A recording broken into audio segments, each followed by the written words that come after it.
കർത്താവായ യേശു ക്രിസ്തുവിൻ്റെ നിസ്തുല്യ നാമത്തിൽ ഏവർക്കും സ്നേഹവന്ദനം. പ്രിയ സഹോദരീ സഹോദരന്മാരെ, ഈ ദിവസം നാം നമ്മുടെ മാതൃരാജ്യമായ ഇന്ത്യയുടെ സ്വാതന്ത്ര്യ ദിനത്തെ സ്മരിക്കുന്ന ദിവസമാണല്ലോ. ഏറ്റവും പ്രധാനപ്പെട്ട ഒരു ബൈബിൾ വചനമാണ് ഈ ദിവസം നാം ചിന്തിക്കുവാൻ പോകുന്നത്. സ്വാതന്ത്ര്യത്തിനായിട്ട് ക്രിസ്തു നമ്മെ സ്വതന്ത്രരാക്കി. ആകയാൽ അതിൽ ഉറച്ചു നിൽപ്പീൻ, അടിമനുകത്തിൽ പിന്നെയും കുടുങ്ങിപ്പോകരുത്. It is for freedom that Christ has set us free. Stand firm then, and do not let yourselves be burdened again by a yoke of slavery. അപ്പോസ്തലനായ വിശുദ്ധ പൗലോസ് ഗലാത്യർക്ക് എഴുതിയ ലേഖനം 5-ാം അധ്യായം 1-ാം വാക്യമാണിത്. സ്വാതന്ത്ര്യത്തിനായിട്ട് ക്രിസ്തു നമ്മെ സ്വതന്ത്രരാക്കി. ആകയാൽ അതിൽ ഉറച്ചു നിൽപ്പീൻ, അടിമനുകത്തിൽ പിന്നെയും കുടുങ്ങിപ്പോകരുത്. എന്താണ് യഥാർത്ഥ സ്വാതന്ത്ര്യം? യഥാർത്ഥ സ്വാതന്ത്ര്യം ആത്മാവിൻ്റെ സ്വാതന്ത്ര്യമാണ്. ഏതിൽ നിന്നാണ് ആത്മാവിന് സ്വാതന്ത്ര്യം വേണ്ടത്? പാപത്തിൽ നിന്ന്. നമുക്കറിയാം, മനുഷ്യൻ ആത്മാവാകുന്നു. അവൻ ഈ ശരീരത്തിൽ വസിക്കുന്നു എന്നേ ഉള്ളൂ. അവനൊരു മനസ്സുണ്ട്.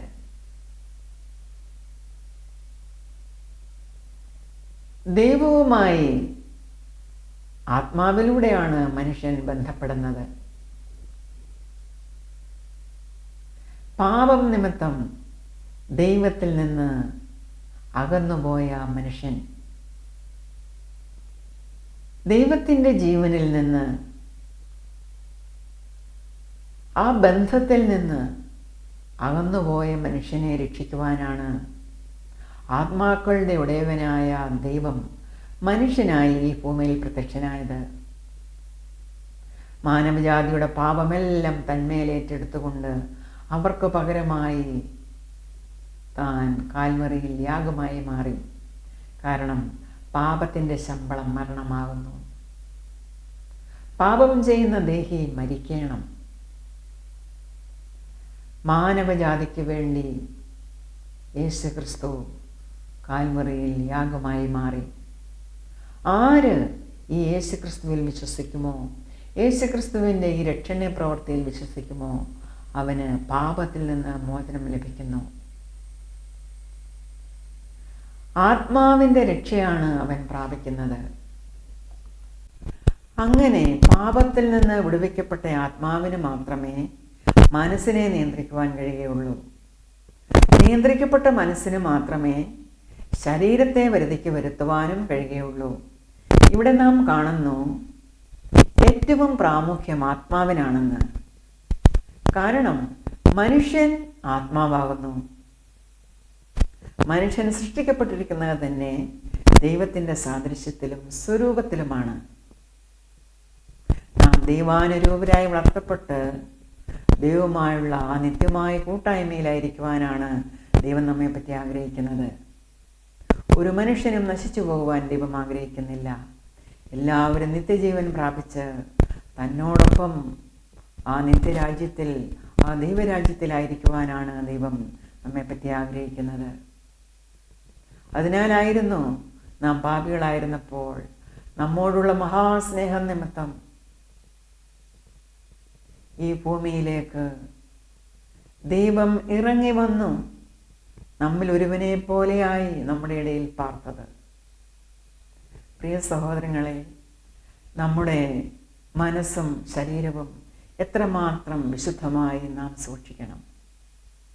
കാരണം നമ്മുടെ ദേഹം, ദേഹി, ആത്മാവ് ഇവ മൂന്നും വിശുദ്ധമായി അനന്യമായി ദൈവസന്നിധിയിൽ കാണപ്പെടണം എന്ന് ദൈവം ആഗ്രഹിക്കുന്നു.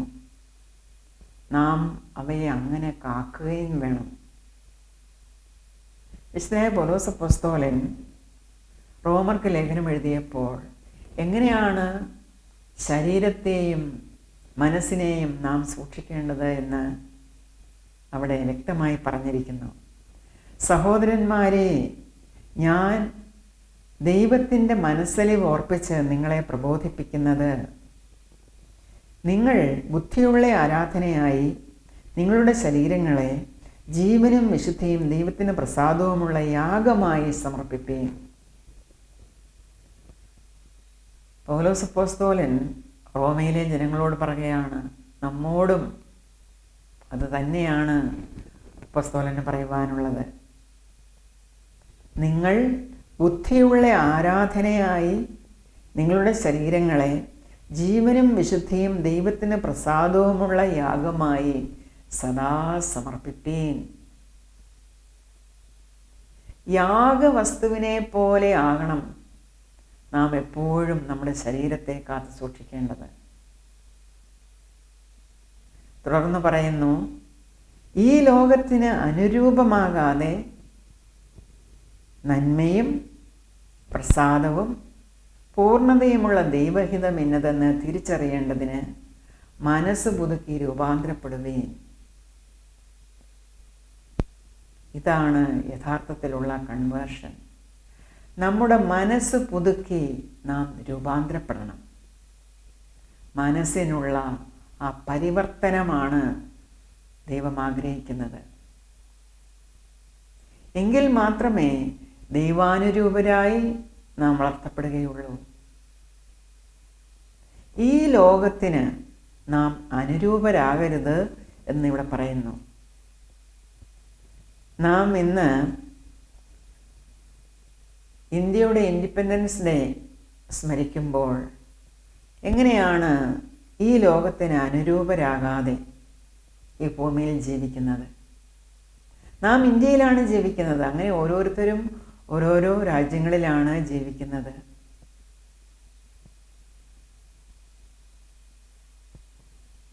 മനസ്സ് പുതുക്കി രൂപാന്തരപ്പെടുന്ന ഒരു വ്യക്തി അവൻ ആത്മീകനാണ്.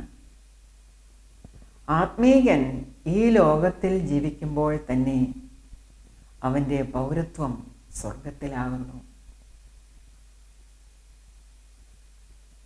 ഈ ലോകത്തിൽ ജീവിക്കുമ്പോൾ നാം ഈ ലോകത്തിൻ്റെ സിസ്റ്റവുമായി അനുരൂപപ്പെടരുത് എന്നാണ് പൗലോസ്ലീഹ പറയുന്നത്. കൊലോസ്യർക്ക് പൗലോസ്ലീഹ ലേഖനം എഴുതിയപ്പോൾ അതിൻ്റെ 3-ാം അധ്യായം 1 മുതൽ 11 വരെയുള്ള വാക്യങ്ങളിൽ എങ്ങനെയാണ് ഈ ലോകത്തിൽ നാം ജീവിക്കേണ്ടത് എന്ന് വ്യക്തമാക്കിയിരിക്കുന്നു. യേശുക്രിസ്തു പാപികളായ നമ്മെ രക്ഷിക്കുവാൻ വേണ്ടി ഈ ഭൂമിയിലേക്ക് വന്നപ്പോൾ യേശുക്രിസ്തുവിനെ നാം അംഗീകരിച്ച് സ്വീകരിച്ച് അവനെ നമ്മുടെ കർത്താവും രക്ഷിതാവുമായി നാം ഏറ്റെടുത്തപ്പോൾ യേശുക്രിസ്തുവിൻ്റെ മനസ്സുള്ളവരായി നാം ഈ ഭൂമിയിൽ ജീവിക്കുമ്പോൾ ആദ്യം നാം മനസ്സിലാക്കണം എന്താണ് യേശുക്രിസ്തുവിൻ്റെ മനസ്സ് എന്ന്. അത് വായിച്ചിട്ട് നമുക്ക് കൊലോസ്യ ലേഖനം വായിക്കാം.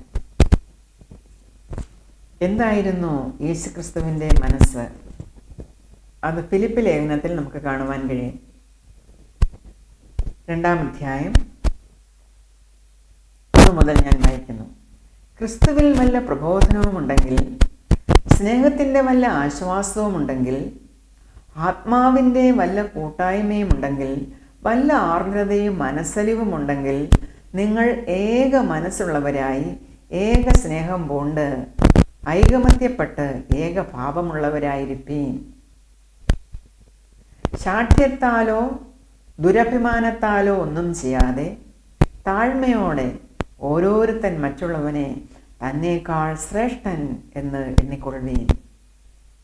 ഓരോരുത്തൻ സ്വന്തം ഗുണമല്ല മറ്റുള്ളവൻ്റെ ഗുണവും കൂടെ നോക്കണം. ക്രിസ്തുവേശുവിലുള്ള ഈ ഭാവം തന്നെ നിങ്ങളിലും ഉണ്ടായിരിക്കട്ടെ.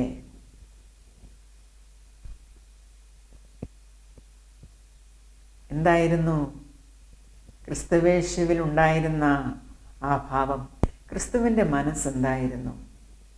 അവൻ ദൈവരൂപത്തിലിരിക്കെ ദൈവത്തോടുള്ള സമത്വം മുറുകെ പിടിച്ചുകൊള്ളണം എന്ന് വിചാരിക്കാതെ ദാസരൂപമെടുത്തു, മനുഷ്യ സാദൃശ്യത്തിലായി തന്നെത്താൻ ഒഴിച്ച് വേഷത്തിൽ മനുഷ്യനായി വിളങ്ങി തന്നെത്താൻ താഴ്ത്തി മരണത്തോളം, ക്രൂശിലെ മരണത്തോളം തന്നെ അനുസരണമുള്ളവനായി തീർന്നു. ഈ ഭാവമാണ് സഹോദരങ്ങളെ നമുക്കുണ്ടായിരിക്കേണ്ടത്. ഇന്ന് ലോകമെമ്പാടും, പ്രത്യേകിച്ച് ഇന്ത്യയിലും സുവിശേഷ വേല ചെയ്യുന്ന, മിഷനറി പ്രവർത്തനങ്ങൾ ചെയ്യുന്ന മിഷനറിമാർ, പാസ്റ്റേഴ്സ്, സുവിശേഷകർ എല്ലാവരും ഇതേ മനസ്സോടുകൂടെയാണ് പ്രവർത്തിക്കുന്നത്. അവർ ഈ ലോകത്തിന് അനുരൂപരാകുന്നില്ല. ക്രിസ്തുവിൻ്റെ മനസ്സുള്ളവരായി തന്നെത്താൻ താഴ്ത്തുകയാണ് അവർ ചെയ്യുന്നത്. അവരുടെ ഭാവം അല്ലെങ്കിൽ അവരുടെ സ്റ്റേറ്റസ് അത് അവർ മുറുകെ പിടിക്കുന്നില്ല. അവർ ദാസരൂപമെടുക്കുകയാണ് ചെയ്യുന്നത്. ദാസനെ പോലെയാണ് അവർ ജനങ്ങളെ സേവിക്കുന്നത്. എങ്ങനെയാണ് ഈ ലോകത്തോട് അനുരൂപരാകാതെ നമുക്ക് ജീവിക്കുവാൻ പറ്റുന്നത്? നമുക്ക് നോക്കാം. Colossians chapter 3 versus 1-11. ആകയാൽ നിങ്ങൾ ക്രിസ്തുവിനോടുകൂടെ ഉയർത്തെഴുന്നേറ്റിരിക്കുന്നു എങ്കിൽ ക്രിസ്തു ദൈവത്തിൻ്റെ വലത്തുഭാഗത്തിരിക്കുന്നിടമായ ഉയരത്തിലുള്ളത് അന്വേഷിപ്പേൻ, ഭൂമിയിലുള്ളതല്ല ഉയരത്തിലുള്ളത് തന്നെ ചിന്തിപ്പേൻ. നിങ്ങൾ മരിച്ച് നിങ്ങളുടെ ജീവൻ ക്രിസ്തുവിനോടുകൂടെ ദൈവത്തിൽ മറഞ്ഞിരിക്കുന്നു. നമ്മുടെ ജീവനായ ക്രിസ്തു വെളിപ്പെടുമ്പോൾ നിങ്ങളും അവനോടുകൂടെ തേജസ്സിൽ വെളിപ്പെടും. നാം ക്രിസ്തുവിനോട് ഐക്യരൂപ്യപ്പെട്ടിരിക്കുകയാണ്. അവൻ്റെ മനസ്സുള്ളവരായി നാം ജീവിക്കുകയാണ് ഈ ഭൂമിയിൽ. ക്രിസ്തുവിനോടുകൂടെ നാം മറഞ്ഞിരിക്കുകയാണ്. നമ്മുടെ സ്വയം അത് മരിച്ചു കഴിഞ്ഞു. നാം ക്രിസ്തുവിനോടുകൂടെ ചേർന്നപ്പോൾ നാം മരിച്ചവരാണ് സഹോദരങ്ങളെ. നാം ഒരിക്കൽ മരിച്ചു കഴിഞ്ഞു. ഇനി ജീവിക്കുന്നത് നാം നമുക്കായിട്ടല്ല, ക്രിസ്തുവിന് വേണ്ടിയാണ് നാം ജീവിക്കുന്നത്. ഇവിടെ എഴുതിയിരിക്കുന്നു, നിങ്ങൾ മരിച്ച് നിങ്ങളുടെ ജീവൻ ക്രിസ്തുവിനോടുകൂടെ ദൈവത്തിൽ മറഞ്ഞിരിക്കുന്നു. നമ്മുടെ ജീവനായ ക്രിസ്തു വെളിപ്പെടുമ്പോൾ നിങ്ങളും അവനോടുകൂടെ തേജസ്സിൽ വെളിപ്പെടും. ഈ പ്രത്യാശയിലാണ് ഈ മിഷനറിമാരെല്ലാം സുവിശേഷ വേല ചെയ്യുന്നത്. കാരണം അവർക്ക് മരണത്തെ ഭയമില്ല. അവർ മരിച്ചു കഴിഞ്ഞവരാണ്. ഇനിയും എന്തോന്ന് മരണം? അവരുടെ നാഥനായ ക്രിസ്തു വെളിപ്പെടുമ്പോൾ ആ ക്രിസ്തുവിനോടുകൂടെ അവരും തേജസ്സിൽ വെളിപ്പെടും. ആ മഹാവലിയ പ്രത്യാശയോടെയാണ് അവർ ആയിരിക്കുന്നത്. അവരെ ഉപദ്രവിക്കുമ്പോഴും മർദ്ദിക്കുമ്പോഴും പീഡിപ്പിക്കുമ്പോഴും അവർക്ക് നേരെ ദൂഷണം പറയുമ്പോഴും മുഷ്ടി ചുരുട്ടി കുത്തുവാൻ തുടങ്ങുമ്പോഴും അവർ ഒരക്ഷരം ഉരിയാടുന്നില്ല. അവരുടെ ഭാവം ക്രിസ്തുയേശുവിലുള്ള അതേ ഭാവമാണ് അവർ കാണിക്കുന്നത്. വേഴ്സ് 5. ആകയാൽ ദുർനടപ്പ്, അശുദ്ധി, അതിരാഗം, ദുർമോഹം, വിഗ്രഹാരാധനയായ അത്യാഗ്രഹം ഇങ്ങനെ ഭൂമിയിലുള്ള നിങ്ങളുടെ അവയവങ്ങളെ മരിപ്പിപ്പീൻ. ഈ ലോകത്തിന് എങ്ങനെയാണ് ഈ ലോകത്തോട് നാം അനുരൂപരാകാതെ ഇരിക്കേണ്ടത്? ഏത് കാര്യത്തിലാണ് എന്നാണ് ഇവിടെ പറയുന്നത്. നാം ഇന്ത്യയിൽ ജീവിക്കുമ്പോൾ നാം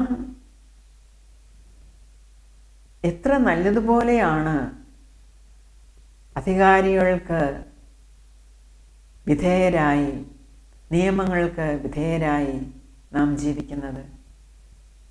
പക്ഷേ വേർപിരിഞ്ഞിരിക്കേണ്ട കാര്യങ്ങളുണ്ട്. അതായത് ആകേണ്ടാത്ത കാര്യങ്ങളുണ്ട്. ദുർനടപ്പ്, അശുദ്ധി, അതിരാഗം, ദുർമോഹം, അത്യാഗ്രഹം ഇങ്ങനെ ഭൂമിയിലുള്ള നിങ്ങളുടെ അവയവങ്ങളെ മരിപ്പിപ്പീൻ. ഈ വക നിമിത്തം ദൈവകോപം അനുസരണം കെട്ടവരുടെ മേൽ വരുന്നു. അവയിൽ ജീവിച്ചിരുന്ന കാലം നിങ്ങളും മുമ്പേ അവയിൽ നടന്നു പോന്നു. ഇപ്പോഴോ നിങ്ങളും കോപം, ക്രോധം, ഈർഷ്യ, വായിൽ നിന്ന് വരുന്ന ദൂഷണം, ദുർഭാഷണം ഇവയൊക്കെയും വിട്ടുകളവീൻ. ക്രിസ്തുവിനെ സ്വീകരിക്കുന്നതിന് മുമ്പ് നിങ്ങൾ എങ്ങനെയൊക്കെയോ ആയിരുന്നു. പക്ഷേ സ്വീകരിച്ചതിന് ശേഷം ഇപ്പോഴോ നിങ്ങളും കോപം, ക്രോധം, ഈർഷ്യ, വായിൽ നിന്ന് വരുന്ന ദൂഷണം, ദുർഭാഷണം ഇവയൊക്കെയും വിട്ടുകളവീൻ. അന്യോന്യം ഭോഷ്ക് പറയരുത്. നിങ്ങൾ പഴയ മനുഷ്യനെ അവൻ്റെ പ്രവൃത്തികളോടുകൂടെ ഉരിഞ്ഞുകളഞ്ഞ് തന്നെ സൃഷ്ടിച്ചവൻ്റെ പ്രതിമ പ്രകാരം പരിജ്ഞാനത്തിനായി പുതുക്കം പ്രാപിക്കുന്ന പുതിയ മനുഷ്യനെ ധരിച്ചിരിക്കുന്നുവല്ലോ. മനുഷ്യൻ തൻ്റെ ആത്മാവിനെ പറ്റി ചിന്തയില്ലാതെ, ബോധമില്ലാതെ, ആത്മാവിന് പ്രാധാന്യം കൊടുക്കാതെ, മുൻതൂക്കം കൊടുക്കാതെ, ജഡത്തിന് പ്രാധാന്യം കൊടുത്ത് ജഡീകനായി ജീവിക്കുമ്പോഴാണ് അവൻ അടിമത്വത്തിലാവുന്നത്. അപ്പോഴാണ് അവൻ ബന്ധനത്തിലാവുന്നത്. അപ്പോഴാണ് ആസക്തി അവനെ പിടിമുറുക്കുന്നത്. അപ്പോഴാണ് ഈ ലോകത്തിന് അനുരൂപനാകുവാൻ അവൻ്റെ മനസ്സ് വെമ്പൽ കൊള്ളുന്നത്. മനുഷ്യർ ജഡീകരായി ജീവിക്കുമ്പോഴാണ് അവർക്ക് പോലീസും പട്ടാളവും കോടതിയും ഭരണകർത്താക്കളുമെല്ലാം ആവശ്യമായി വരുന്നത്. എന്നാൽ ആത്മാവിൻ്റെ നിയമങ്ങൾ അവർ അനുസരിക്കുകയാണെങ്കിൽ, അഥവാ ആത്മാവിന് മുൻതൂക്കം കൊടുക്കുകയാണെങ്കിൽ ഇതിൻ്റെ ഒന്നും ആവശ്യമില്ല. മനുഷ്യർ ജഡത്തിന് പ്രാധാന്യം കൊടുത്ത് ജഡീകരായി ജീവിക്കുന്നിടത്താണ് ലോകത്തിൽ യുദ്ധങ്ങൾ ഉണ്ടാകുന്നത്. ജഡത്തിൽ സഞ്ചരിക്കുന്നവരാണ് ജഡപ്രകാരം പോരാടുന്നത്. അവർ യുദ്ധം ചെയ്യുവാൻ ജഡീകമായ ആയുധങ്ങൾ ഉപയോഗിക്കുന്നു. ജഡീകതയെ ഉളവാക്കുന്നത് മനുഷ്യൻ്റെ മനസ്സാണ്. മനസ്സിലെ ചിന്തകൾ, സങ്കല്പങ്ങൾ, ദൈവപരിജ്ഞാനത്തിന് വിരോധമായി പൊങ്ങുന്നതെല്ലാം മനുഷ്യനെ ഈർഷ്യ, പക, പിണക്കം, അസൂയ, വിശ്വാസവഞ്ചന, കൊലപാതകം, പ്രതികാരം ഇതിലേക്ക് നയിക്കുന്നു, യുദ്ധമുണ്ടാക്കുന്നു. എന്നാൽ തൻ്റെ മനസ്സ് പുതുക്കി രൂപാന്തരപ്പെടുത്തുന്ന ഒരുവന് യഥാർത്ഥ സ്വാതന്ത്ര്യം അനുഭവിക്കുവാൻ കഴിയും. രണ്ടാമതായി, ക്രിസ്തുവിൻ്റെ ഭാവം അഥവാ മനസ്സ് ഉൾക്കൊള്ളുന്ന ഒരുവന് യഥാർത്ഥ സ്വാതന്ത്ര്യം അനുഭവിക്കുവാൻ കഴിയും. മൂന്നാമതായി, നാം പാർക്കുന്നിടം അഥവാ നമ്മുടെ രാജ്യം ദൈവത്തിൻ്റെ ആലയമായി, ദേവാലയമായി പരിഗണിക്കുന്ന ഒരുവന് യഥാർത്ഥ സ്വാതന്ത്ര്യം അനുഭവിക്കുവാൻ കഴിയും. നാം ഇന്ന് ഇന്ത്യയുടെ സ്വാതന്ത്ര്യ ദിനം അനുസ്മരിക്കുകയാണല്ലോ. നാം പാർക്കുന്ന ഇന്ത്യ ദേവാലയമായി നാം പരിഗണിക്കണം. കാരണം നമ്മെ ഭരിക്കുന്നത് നമ്മുടെ ഉടയവനായ സാക്ഷാൽ ദൈവമാണ്. ആത്മാക്കളുടെ ഉടയവനായ ദൈവം നമ്മെ ഭരിക്കുമ്പോൾ നമുക്ക് യഥാർത്ഥ സ്വാതന്ത്ര്യമാണ് ലഭിക്കുന്നത്. ഇവിടെ ഒരു മതത്തിനും പ്രസക്തിയില്ല. മനുഷ്യൻ കെട്ടിപ്പൊക്കി ഉണ്ടാക്കിയ എല്ലാ മതങ്ങളും സർവശക്തനായ ദൈവത്തിൻ്റെ മുമ്പാകെ അപ്രസക്തമാണ്. നാലാമതായി, ദൈവഭക്തിയുടെ മർമ്മം അറിയുന്നിടത്ത് യഥാർത്ഥ സ്വാതന്ത്ര്യം നമുക്ക് അനുഭവിക്കുവാൻ കഴിയും. എന്താണ് ദൈവഭക്തിയുടെ മർമ്മം? 1 തിമോത്തി ചാപ്റ്റർ 3 വേഴ്സ് 16 നമുക്കത് കാണുവാൻ കഴിയും. ദൈവം ജഡത്തിൽ വെളിപ്പെട്ടു, ആത്മാവിൽ നീതീകരിക്കപ്പെട്ടു, ദൂതന്മാർക്ക് പ്രത്യക്ഷനായി, ജാതികളുടെ ഇടയിൽ പ്രസംഗിക്കപ്പെട്ടു, ലോകത്തിൽ വിശ്വസിക്കപ്പെട്ടു, തേജസ്സിൽ എടുക്കപ്പെട്ടു. ഇതാണ് ദൈവഭക്തിയുടെ മർമ്മം. ഇത് മനസ്സിലാക്കുന്ന ഒരുവന് യഥാർത്ഥമായ സ്വാതന്ത്ര്യം അനുഭവിക്കുവാൻ കഴിയും. അഞ്ചാമതായി, നമ്മുടെ പൗരത്വം സ്വർഗത്തിലാവുന്നു എന്ന് വിശ്വസിക്കുന്നവന് യഥാർത്ഥ സ്വാതന്ത്ര്യം അനുഭവിക്കുവാൻ കഴിയും. ഫിലിപ്പിയൻസ് ചാപ്റ്റർ 3 വേഴ്സ് 20 അവിടെ നാം വായിക്കുന്നു, നിങ്ങളുടെ പൗരത്വമോ സ്വർഗത്തിലാവുന്നു, അവിടെ നിന്ന് കർത്താവായ യേശു ക്രിസ്തു രക്ഷിതാവായി വരും എന്ന് നാം കാത്തിരിക്കുന്നു. അവൻ സകലവും തനിക്ക് കീഴ്പ്പെടുത്തുവാൻ കഴിയുന്ന തൻ്റെ ശക്തി കൊണ്ട് നമ്മുടെ ഈ താഴ്ചയുള്ള ശരീരങ്ങളെ തൻ്റെ മഹത്വമുള്ള ശരീരത്തോട് അനുരൂപമായി രൂപാന്തരപ്പെടുത്തും. ഇതാണ് നമ്മുടെ വിശ്വാസം. ഈ വിശ്വാസമുള്ളവന് യഥാർത്ഥ സ്വാതന്ത്ര്യം അനുഭവിക്കുവാൻ കഴിയും. പ്രിയ സഹോദരങ്ങളെ, ഈ കർത്താവിൻ്റെ വേലയിലേക്ക് മനുഷ്യരെ ഒരുക്കുന്ന പ്രവൃത്തിയാണ് ഇന്ന് ഈ ഭൂമിയിൽ, പ്രത്യേകിച്ച് ഇന്ത്യയിലും മിഷനറിമാർ, പാസ്റ്റർമാർ, സുവിശേഷകന്മാർ ചെയ്തുകൊണ്ടിരിക്കുന്നത്. അപ്പോൾ പൈശാചിക ശക്തികൾ അതിനെതിരായി വരും. അവർ മിഷനറിമാരെ ആക്രമിക്കും, ജയിലിലടയ്ക്കും, വധിക്കുക പോലും ചെയ്യും. വിശുദ്ധ ബൈബിൾ പറയുന്നു, അറുപ്പാനും മുടിപ്പാനും മോഷ്ടിപ്പാനുമല്ലാതെ സാത്താൻ വരുന്നില്ല. അപ്പോൾ ദൈവപ്രവർത്തികൾക്കെതിരായി ഒരു രാജ്യത്ത് പ്രവർത്തിക്കുന്നതെല്ലാം പൈശാചിക ശക്തികളാണ്, സാത്താന്യ ശക്തികളാണ്. വിശുദ്ധ ബൈബിൾ വ്യക്തമായി പറയുന്നു, അറുക്കുവാനും മുടിക്കുവാനും മോഷ്ടിക്കുവാനുമല്ലാതെ സാത്താൻ വരുന്നില്ല. സാത്താൻ വന്ന് മനുഷ്യരുടെ സ്വാതന്ത്ര്യം മോഷ്ടിക്കുന്നു, സമാധാനം മോഷ്ടിക്കുന്നു, സഹവർത്തിത്വം മോഷ്ടിക്കുന്നു, സ്വസ്ഥത മോഷ്ടിക്കുന്നു, സന്തോഷം മോഷ്ടിക്കുന്നു. ഇത് ചെയ്യുവാൻ സാത്താന് മാത്രമേ കഴിയുള്ളൂ. എന്നാൽ യേശുക്രിസ്തു വന്നതോ മാനവരാശിക്ക് ജീവൻ കൊടുക്കുവാനാണ്. അത് സമൃദ്ധിയായി കൊടുക്കുവാനാണ്. ഇതറിഞ്ഞുകൊണ്ടാണ് മിഷനറിമാർ ഇന്ത്യയിൽ പ്രവർത്തിക്കുന്നത്. പീഡിപ്പിക്കപ്പെടുമ്പോൾ അവർ ഒരക്ഷരം മറുത്തു പറയാറില്ല. അവർ സമരം നടത്തുന്നില്ല. മനുഷ്യൻ്റെ സഞ്ചാര സ്വാതന്ത്ര്യം തടഞ്ഞ് റോഡുകളും റെയിലുകളും ഒന്നും ഉപരോധിക്കുന്നില്ല. ഭരണം സ്തംഭിപ്പിക്കുന്നില്ല. അവർ തിരിച്ചടിക്കുന്നില്ല. അവർ ദൈവരാജ്യം ഈ ഭൂമിയിൽ സംസ്ഥാപിതമാകണമേ എന്ന് പ്രാർത്ഥനയോടെ ആയിരിക്കുകയാണ്. അതിനായാണ് അവർ ജനത്തെ ഒരുക്കുന്നത്. സാക്ഷാൽ ദൈവത്തിൻ്റെ രാജ്യം ആക്ഷരികമായി ഈ ഭൂമിയിൽ സംസ്ഥാപിതമാകണം. അതാണ് ദൈവത്തെ വിശ്വസിക്കുന്ന ഓരോരുവൻ്റെയും പ്രത്യാശ.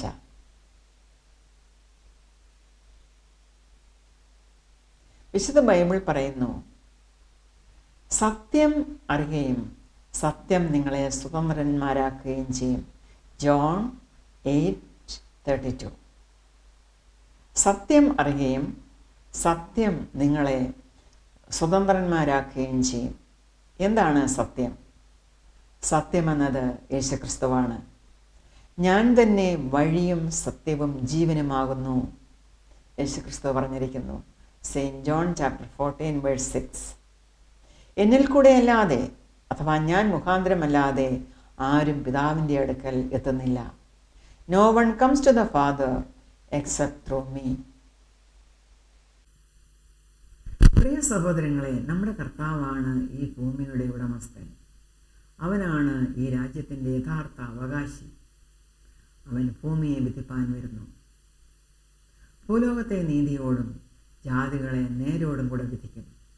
He will judge the world in righteousness and the peoples with equity. നമ്മുടെ കർത്താവായ യേശുക്രിസ്തു രാജാധിരാജാവും കർത്താധികർത്താവുമായി ഈ ഭൂമിയിലേക്ക് മടങ്ങി വരുന്നു. അവൻ ജെറുസലേമിൽ സിയോനിൽ ഇരുന്നു കൊണ്ട് ലോകത്തെ വാഴും.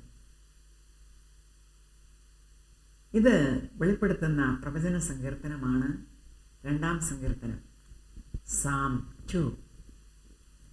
ജാതികൾ കലഹിക്കുന്നതും വംശങ്ങൾ വ്യർത്ഥമായത് നിരൂപിക്കുന്നതുമെന്ത്? യഹോവയ്ക്കും അവൻ്റെ അഭിഷിക്തനും വിരോധമായി ഭൂമിയിലെ രാജാക്കന്മാർ എഴുന്നേൽക്കുകയും അധിപതികൾ തമ്മിൽ ആലോചിക്കുകയും ചെയ്യുന്നത് എന്തെന്നാൽ, നാം അവരുടെ കെട്ടുകളെ പൊട്ടിച്ച് അവരുടെ കയറുകളെ എറിഞ്ഞു കളയാം. ദൈവനിഷേധികളായ അല്ലെങ്കിൽ സത്യദൈവത്തെ നമസ്കരിക്കാത്ത, നിഷേധിക്കുന്ന ആളുകളും ന്യായാധിപന്മാരും ഭരണകർത്താക്കളും എല്ലാം ഒരുമിച്ച് ആലോചിക്കുകയാണ് കർത്താവ് വരുന്നതിന് എതിരായിട്ട്. അവർ പറയുകയാണ്, നാം അവരുടെ കെട്ടുകളെ പൊട്ടിച്ച് അവരുടെ കയറുകളെ എറിഞ്ഞു കളക എന്ന്. പിതാവാം ദൈവത്തിനും പുത്രനായ യേശു ക്രിസ്തുവിനും എതിരെയാണ്, വിരോധമായിട്ടാണ് അവർ ദുരാലോചന കഴിക്കുന്നത്. അത് വ്യർത്ഥമാണെന്നാണ് 1-ാമത്തെ വാക്യത്തിൽ നാം വായിച്ചത്. അവർ കലഹിക്കുന്നതും അവർ നിരൂപിക്കുന്നതും വ്യർത്ഥമാണ്, യാതൊരു കാര്യവുമില്ല. പക്ഷേ സാത്താനാൽ പ്രേരിതരായി അവർ യേശുക്രിസ്തുവിൻ്റെ വരവിന് വിരോധമായി നിരൂപണം നടത്തുകയാണ്, ആലോചന കഴിക്കുകയാണ്. അവർ പറയുന്നു, നാം അവരുടെ കെട്ടുകളെ പൊട്ടിച്ച് കയറുകളെ എറിഞ്ഞുകളക എന്ന്. ദൈവത്വത്തിലുള്ള ആ സ്നേഹം, വിശുദ്ധി, സമത്വം, സർവാധികാരം, സർവശക്തി, സർവവ്യാപിത്വം, സർവജ്ഞാനം, ഇതെല്ലാം നാം ആ ദൈവത്തിൽ കാണുമ്പോൾ ദൈവത്തിൻ്റെ ആ മഹിമ എത്ര വലുതാണെന്ന് മനസ്സിലാക്കുന്നു. ദൈവം നിത്യസ്നേഹത്താൽ തൻ്റെ മക്കളെ സ്നേഹിച്ചിരിക്കുകയാണ്. ദൈവത്തിൻ്റെ സ്നേഹത്തിൽ നിന്ന് നമ്മെ വേർപിരിക്കുവാൻ ഒരു ശക്തിക്കും സാധ്യമല്ല. നിത്യസ്നേഹത്താലാണ്, സ്നേഹപാശങ്ങളാലാണ് അവൻ നമ്മെ ബന്ധിച്ചിരിക്കുന്നത്. ദൈവത്തിൻ്റെ പരമാധികാരത്തെയോ അവൻ്റെ വിശുദ്ധിയെയോ ചോദ്യം ചെയ്യുവാനോ അത് പൊട്ടിച്ച് കളയുവാനോ ഭൂലോകത്തിൽ ഒരു ശക്തിക്കും സാധ്യമല്ല. വെറുതെ നിരൂപിക്കുകയും ആലോചന കഴിക്കുകയും ചെയ്യുകയാണ് ജാതികൾ, അല്ലെങ്കിൽ ഭൂമിയിലെ ഭരണകർത്താക്കൾ, രാജാക്കന്മാർ. ഇവിടെ വേഴ്സ് 4 നാം വായിക്കുന്നു, സ്വർഗത്തിൽ വസിക്കുന്നവൻ ചിരിക്കുന്നു, കർത്താവ് അവരെ പരിഹസിക്കുന്നു. വേഴ്സ് 5, അന്ന് അവൻ കോപത്തോടെ അവരോട് അരുളി ചെയ്യും, ക്രോധത്തോടെ അവരെ ഭ്രമിപ്പിക്കും.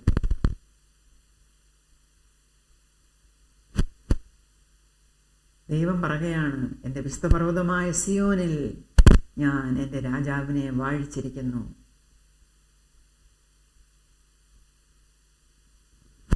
ദൈവം നിശ്ചയിച്ചതുപോലെ തന്നെ നടക്കും. ഞാനൊരു നിർണയം പ്രസ്താവിക്കുന്നു. യഹോവ എന്നോട് അരുളി ചെയ്തത്, നീ എൻ്റെ പുത്രൻ, ഇന്ന് ഞാൻ നിന്നെ ജനിപ്പിച്ചിരിക്കുന്നു. എന്നോട് ചോദിച്ചു കൊള്ളുക, ഞാൻ നിനക്ക് ജാതികളെ അവകാശമായും ഭൂമിയുടെ അറ്റങ്ങളെ കൈവശമായും തരും. ഇരുമ്പുകോൽ കൊണ്ട് നീ അവരെ തകർക്കും, കുശവന്റെ പാത്രം പോലെ അവരെ ഉടയ്ക്കും. ഇത് പ്രവചനമാണ്, ഇനിമേൽ സംഭവിക്കുവാൻ പോകുന്നതാണ്.